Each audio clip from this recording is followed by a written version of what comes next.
দিদি, সবকিছুর একটা সীমা আছে। কেন, কি হলো? কি হলো বুঝতে পারছো না? একটা ড্রাইভারের সঙ্গে আমাদের এক টেবিলে বসে খেতে হবে। কেন, তাতে কি তোমার জাত যাবে? তখনই আপনাকে বলেছিলাম ভদ্রলোকেদের মাঝে আমাকে আনবেন না। তুমি আমাদের সঙ্গে বসেই খাবে। এই ড্রাইভারের চাকরি আর ভালো লাগছে না। যদি বলেন তো ছোট সাহেব সেজে আপনার ছোট সাহেবের মাকে সান্ত্বনা দিতে যেতে পারি। না দাদা, এ কাজে একটু রিস্ক আছে। রকি, ওর চটিটা হঠাৎ ছিঁড়ে গেছে, হরিদা নেই, ওটা সারিয়ে এনে দাও তো।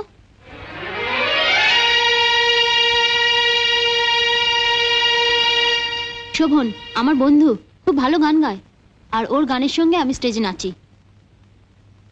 পোশাক পরেছি ড্রাইভারের, কাজ করবো চাকরের। কথা না বাড়িয়ে যা বলছি তাই করো। না ছোট মেম সাহেব, এটা আমি পারবো না। পারবে না?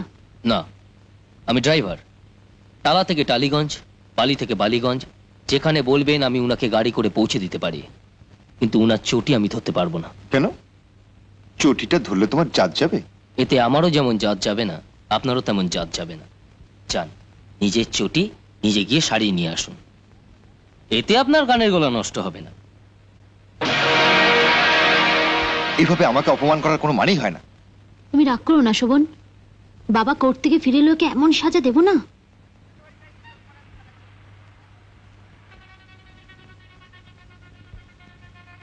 বেশি দূর যেতে হবে না, এই বাড়ির পেছনেই মুচি বসে, চলে যান।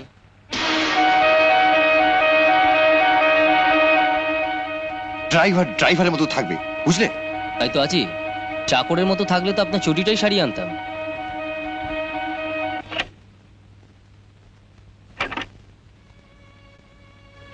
তুই আমায় ডেকেছিলি? শুনলাম বাবা কোর্ট থেকে ফেরা মাত্র তুই নাকি রকির নামে নালিশ করবি। করবোই তো। আচ্ছা রেখা, তুই কি বাবাকে একটু শান্তিতে থাকতে দিবি না? সারাটা দিন কোর্ট থেকে খাটাখাটনি করে ফেরার পর ওদের একটু বিশ্রাম নিতে দিবি, তা না একটা সামান্য ব্যাপার নিয়ে। রকি ড্রাইভার হয়ে শোভনকে অপমান করলো, তোর কাছে এটা সামান্য ব্যাপার হলো? রকি শোভনকে অপমান করেছে না তুই রকিকে অপমান করেছিস? আমি অপমান করেছি? তুই রকিকে শোভনের চটি সারিয়ে আনতে বলিসনি? হ্যাঁ বলেছি, চাকরকে চাকরের কাজ করতে বলেছি। চুপ কর। চাকর? বাবার পয়সা ফুটুনি না মেরে যেদিন নিজের রোজগারের পয়সা কাউকে পুষতে পারবি সেদিন তাকে চাকর বলবি। বাবা, একটা ড্রাইভারের জন্য দেখছি তোর খুব দরদ।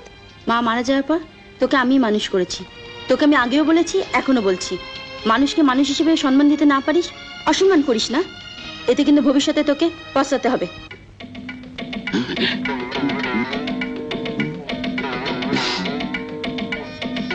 ওরে সাহেব কোথায়? কিছু বলবি? হ্যাঁ,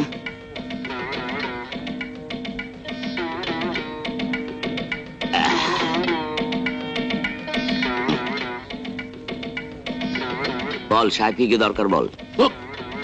তুই সাহেবের চেয়ারে বলেছিস, এত আসপদ্ধা তোর? চেয়ারে তো বসিনি, চেয়ারটা পরিষ্কার করছি হাত না লাগিয়ে, বৈজ্ঞানিক উপায়।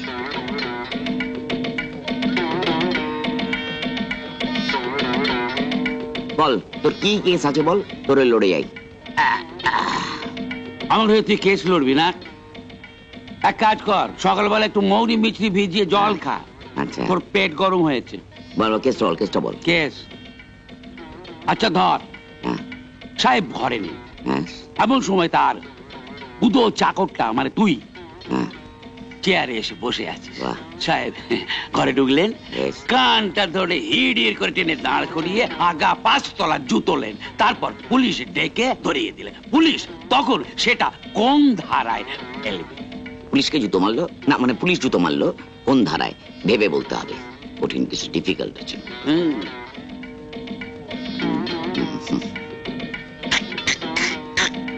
পাও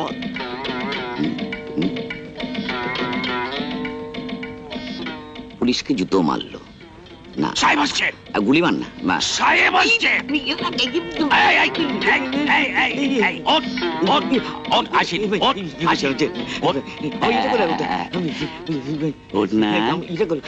এই যে তোকে, আরে ওঠ না, তোকে আমি ফেললু, এটা কোন ধারায় পড়ে বলতো? তোয়ালে ধারায়, তোয়ালে ধারায় না, এটা অস্ত্র ধারা, মানে 420 অর্থাৎ 420।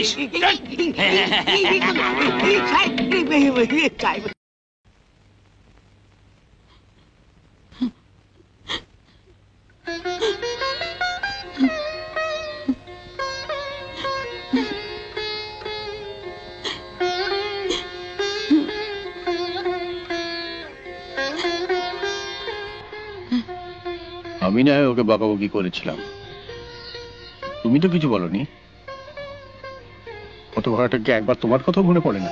যখন রাত্রি নিঝুমে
তুমি এত রাত্রে? তুমি সাহেবকে মিথ্যে কথা বলেছো কেন? মিথ্যে বলেছি? তুমি বলনি ছোটবেলায় তোমার মা বাবা মারা গেছে? শোনো, তুমি ওই বাড়িতে কাজ করো, আমিও কাজ করি। তোমার উপকার করতে না পারি, অপকার করব না। তোমার আসল পরিচয়টা কি আমায় বলো।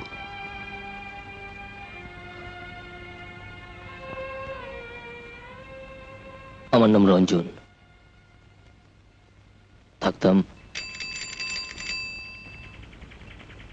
Paper paper. আসি আসি আসি, দাঁড়া দাঁড়া, যা যা।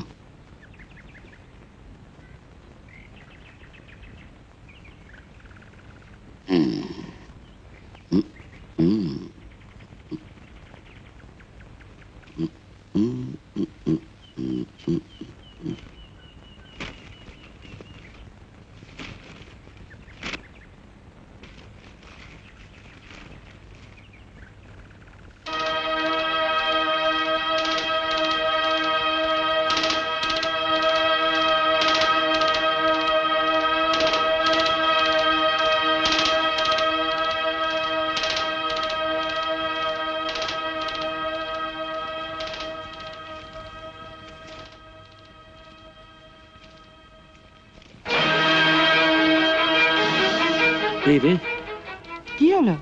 সর্বনাশ করেছে গো।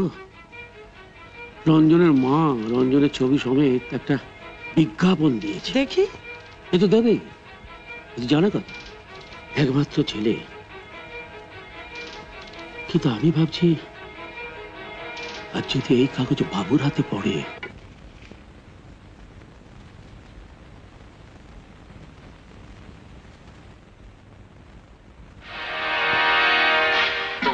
আরে আগে এটা কি? ওই আপনি যখন ঘুমোচ্ছিলেন তখন ছবি আঁকা প্র্যাকটিস করছিলাম। ছবি আঁকা প্র্যাকটিস করছি? তা এমনই ছবি আঁকছিস, ছেলে না বুড়ো তো কিছুই বলে যাচ্ছে না। বুড়ো বুড়ো, আমি ছোকরা বানাবার চেষ্টা করছিলাম। কাগজের ওপরে আর ছবি আঁকবি না, হ্যাঁ? কেমন? খুব ছবি আঁকার শখ হলে দিদিদের কাছে কাগজ এনে ছবি আঁকো। না আপনি নিজে কিনে না। এই এই এই হরি, সাহেব আজ কাগজ দেখেছে? দেখেছে, রঞ্জনের ছবিও দেখেছে। সর্বনাশ। কি বললেন? দেখেছে, তুমি চিনতে পারিনি। কেন? আমি রঞ্জনের দাড়িকেও পেঁকে না বুড়ো বানিয়ে দিয়েছি। ঠিক আছে, আমি যাচ্ছি, তুই গাড়িটা ধুয়ে ফেল। এই গাড়ি তুমি চালাও, তুমি ধোবে না, হ্যাঁ তুই চাকর, তুই ধুবি। এই তুমিও চাকর আমিও চাকর। না। আমার চাকর ড্রেস, আমরা চাকর ড্রেস। না, আমি মোটেও চাকর নই, আমি ড্রাইভার, গাড়ি চালাই। ওই হলো, তুমি গাড়ি চালাও, আমি সংসার চালাই। দুজনেই আমরা চাকর। হ্যাঁ, তাহলে ঝগড়া করে কি লাভ? না, তুমি ঝগড়া আমি ঝগড়া করবো, তুমি ভাব করলে আমি ভাব করবো। না আমি তো প্রথম থেকেই ভাব। যা, আজ টিফিনের দুটো ডিপ দিস। বাজে কথা বলো না। শোন, শোন না। দেবো। চল। দিদি আজ রবিবার না? হ্যাঁ,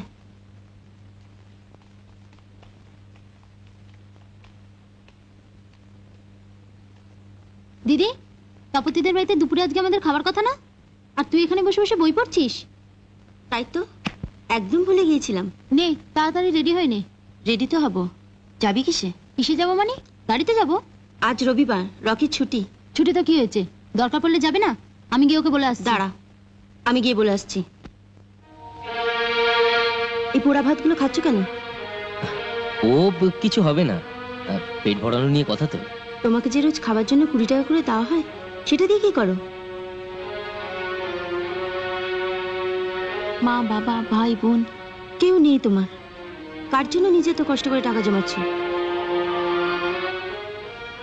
বলতে যদি আপত্তি থাকে বলো না। না মানে আপত্তি মানে কাল থেকে হরিদা এসে বাড়ি খাবার দিয়ে যাবে। সীমাদি আপনি পোশাকটা পরে তৈরি হয়ে নাও, আমরা একটু বেরোবো।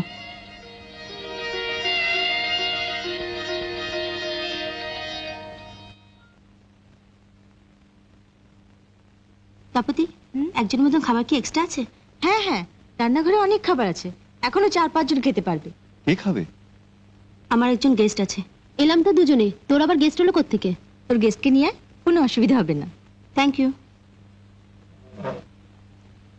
আশ্চর্য, দিদি এর মধ্যে গেস্ট পেলো কোথায়?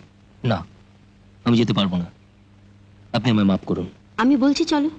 না সীমাদি, বেশ, তাহলে আমিও যাব না। তুমি পেছনে দরজাটা খোলো। আমার জন্য আপনি, ঠিক আছে চলুন। আমাদের এখানে বসিয়ে রেখে সীমা গেস্ট আনতে কোথায় গেল? এসো। দিদি সবকিছুর একটা সীমা আছে। কেন, কি হলো? কি হলো বুঝতে পারছো না? একটা ড্রাইভারের সঙ্গে আমাদের এক টেবিলে বসে খেতে হবে। কেন, তাতে কি তোমার জাত যাবে না গানের গলা খারাপ হয়ে যাবে? যা যাক বা না যাক, ওর সঙ্গে এক টেবিলে বসে আমি খেতে পারবো না। সীমাদি, তখনই আপনাকে বলেছিলাম ভদ্রলোকেদের মাঝে আমাকে আনবেন না। তুমি আমাদের সঙ্গে বসেই খাবে। বসো। না ও বসবে না। বসবে। তাহলে ওই বসো, আমি চলি।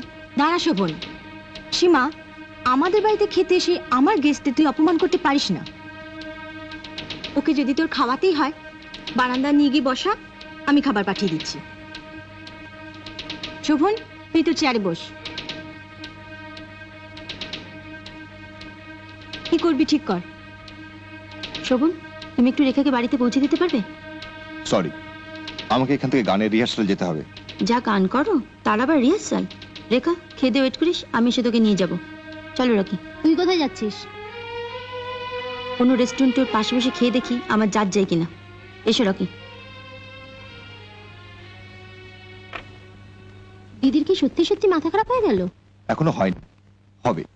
আমাদের ফাংশনের দিন। ওটা তুমি অ্যাটেন্ড করবে। ওকে, বসো।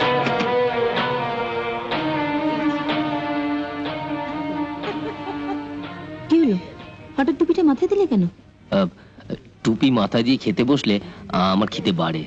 টুপি মাথায় দিলে খিদে বাড়ে? হ্যাঁ, ঘরে যখন টুপি মাথায় না দিয়ে খেতে বসি তখন এইটুকুন ভাতও খেতে পারি না, কিন্তু যেই মাথায় টুপি দিই অমনি এক রাক্ষসে খিদে পেট একবারে চোচো করে। এতখানি ভাত অনায়াসে খেয়ে ফেলি।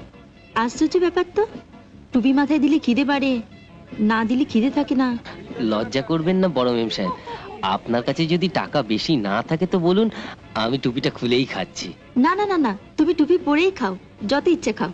ধন্যবাদ।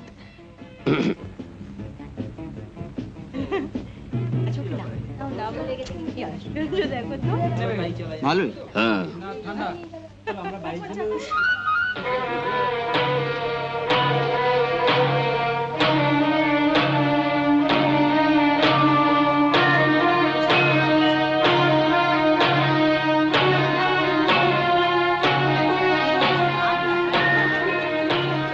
ছোট সাহেব, আপনি এখানে?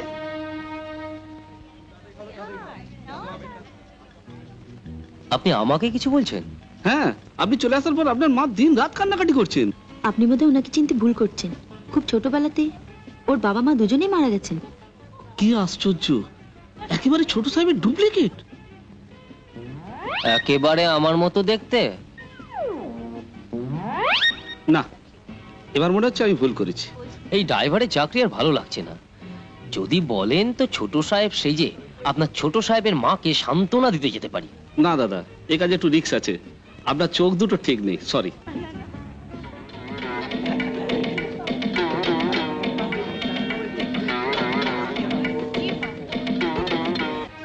আমাদের বাড়ির ড্রাইভারের কাজ করতে তোমার বুঝি আর ভালো লাগছে না? ভালো লাগুক আর নাই লাগুক, আপনি তাড়িয়ে না দিলে এই চাকরি আমি ছাড়ছি না। সীমা ডাইনিং টেবিলে রকিকে তোদের পাশে বসাচ্ছিল? তুমিই বলো, দিদির এটা বাড়াবাড়ি না? আমি তো অবাক হয়ে যাচ্ছি, একটা সামান্য ড্রাইভার কিন্তু এত নাচানাচি করছে কেন? রকিকে আমাদের পাশে বসতে দিনি বলে দিদি তেজ দেখিয়ে রকিকে নিয়ে রেস্টুরেন্টে খেতে চলে গেল। সীমা কোথায়? ঘরে আছে। ওকে গিয়ে বল আমি এক্ষুনি ডাকছি। খুব যা। আচ্ছা করে দেবে কিন্তু। শোন শোন শোন, সীমাকে যা বলার আমি বলছি, তুই মিস্টার সেনের ঠিকানাটা আমি দিয়ে যা। কোন মিস্টার সেন? এরই মধ্যে ভুলে গেলি? মাঝখানে গিয়ে তোকে কার্ড দিয়ে বললাম না যে যত করে রাখবি, আমার দরকার মতো আমি চেয়ে নেবো। দেখ দেখ দেখ দেখ দেখ, আমার তো মনে পড়ছে না।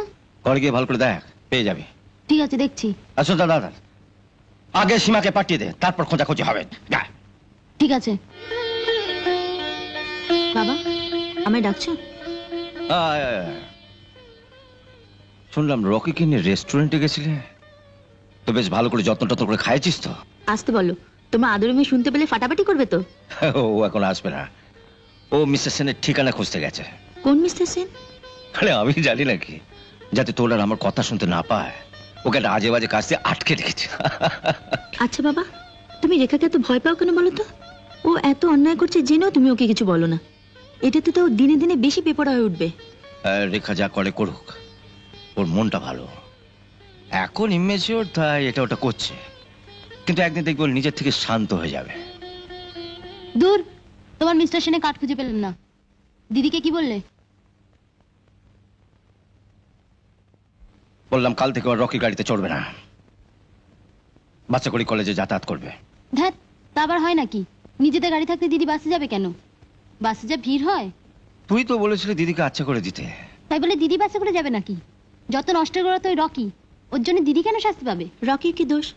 আমি তো ওকে তোদের বাসে খেতে বসিয়েছিলাম, শাস্তি তো আমাকে পেতেই হবে। আমি বাসে করেই যাব। না বাবা, বাসে করে যেতে দিদির কষ্ট হবে। এবারের মতন তুমি দিদিকে ছেড়েই দাও। তুই নালিশ করেছিলিস, তুই যখন বলছিস এবারের মতো দিদিকে ছেড়েই দিলাম।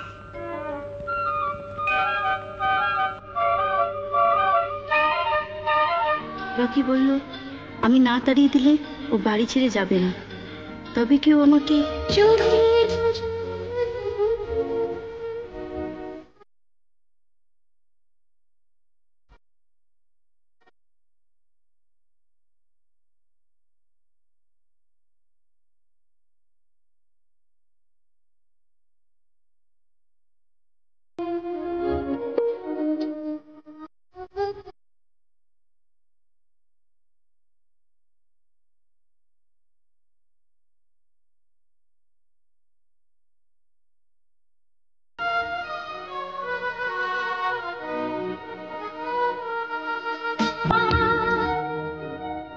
আমি কি তবে সত্যি সত্যি রকি প্রেমে পড়ে যাচ্ছি?